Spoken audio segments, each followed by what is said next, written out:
Au nom du Père, du Fils et du Saint-Esprit, ainsi soit-il. Nous fêtons aujourd'hui le Christ Jésus ressuscité d'entre les morts.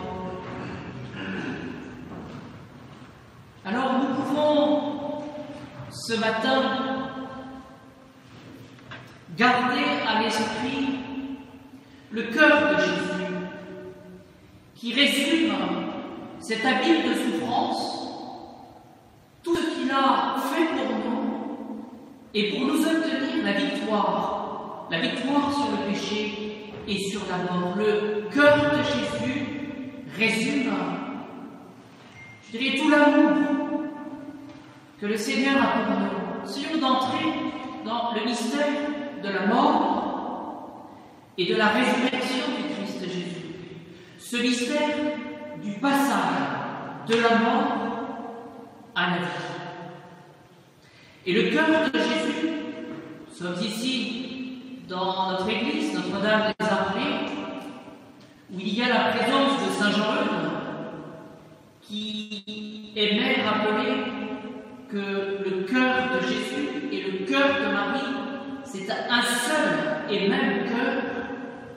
Eh bien, ce cœur de Jésus et Marie résume tout ce que le Christ Jésus a voulu nous donner par amour. La résurrection du Christ Jésus n'est pas finalement comme la résurrection de Lazare. Pourquoi cela? Parce que Lazare, il est mort ensuite. Alors que nous croyons que le Christ Jésus, il est vivant. Il est ressuscité d'entre les morts, mais il est vivant. Il est vivant pour nous comme sauveur. Ensuite, ce que nous pouvons préciser aussi, c'est que cette résurrection du Christ Jésus fait que Jésus, avec toutes ses manifestations, est présent, vivant parmi nous, comme celui qui est notre sauveur, cet homme, Jésus. C'est-à-dire qu'il faut préciser que cette résurrection ne fait pas de Jésus comme un fantôme, comme un esprit. C'est la deuxième personne de la Sainte Trinité. Il est dans sa gloire, auprès de Dieu le Père, mais il est vivant pour nous. Le Christ, la personne du Christ, est vivante pour nous. Ce sont, voyez-vous, des motifs de joie, des motifs aussi d'espérance, parce que le Christ Jésus, il est vivant, il est là pour nous. Et c'est le moment aujourd'hui de le prier spécialement pour nous-mêmes, pour notre propre passage, pour qu'il soit l'espérance aussi de nos familles. Nous sommes séparés et nous attendons avec impatience ce moment où nous pourrons nous retrouver ici dans cette église, où nous pourrons nous revoir comme avant. Mais tout cela, nous le devons à la personne du Christ qui est vivant et qui est présent pour nous. Ce que nous pouvons dire aussi aujourd'hui, c'est que le Christ Jésus a réservé l'annonce de sa résurrection aux saintes femmes. Et nous pouvons penser de manière tout à fait légitime que certainement le Christ Jésus s'est manifesté et ressuscité tout d'abord à Marie, sa mère. Mais ce que nous savons par les évangiles, c'est que le Christ Jésus s'est manifesté aux saintes femmes. Et pourquoi cela? Eh bien parce qu'elles ont su manifester leur amour alors qu'elles allaient pour embaumer le corps de Jésus.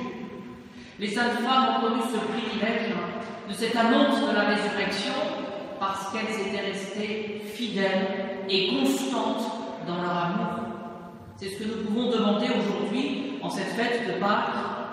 Si nous voulons rester près de Jésus, eh bien demandons la grâce de la fidélité, de la constance, au-delà peut-être de nos doutes par rapport à la foi. Vous voyez, la fête de la résurrection nous encourage à manifester cet esprit de foi. Seigneur, je crois en votre mort et en votre résurrection, je crois en votre victoire sur le péché et sur la mort. Donc fidélité et constance dans la foi. Ce que nous pouvons retenir aussi en cette fête de la résurrection, c'est que le Seigneur Jésus, lorsqu'il apparaît aux apôtres et à ses disciples, que dit-il? La paix soit avec vous. La paix soit avec vous. C'est-à-dire que finalement, nous pouvons nous représenter les choses. Les apôtres étaient certainement confus.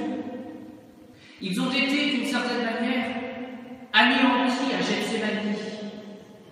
En ce sens qu'ils ont été anéantis par les puissances des ténèbres, un peu comme Jésus qui a été accablé. Mon âme est triste.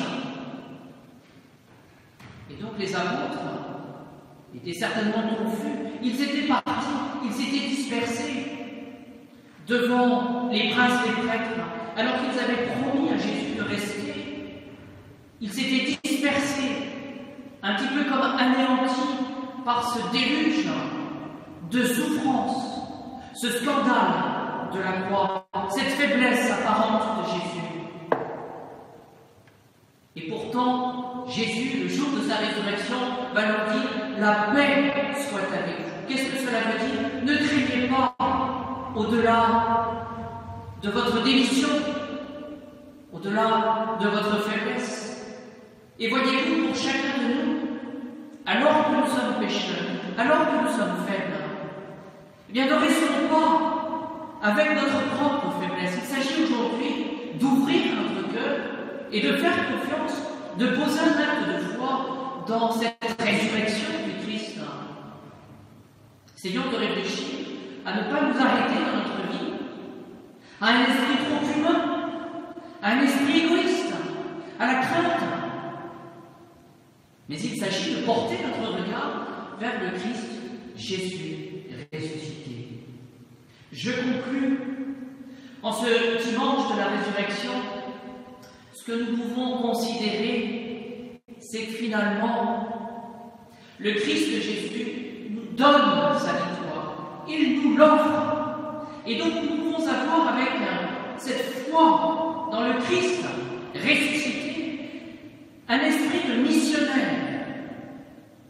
C'est-à-dire aller annoncer cette résurrection du Christ, cette victoire du Christ qui vient nous sauver.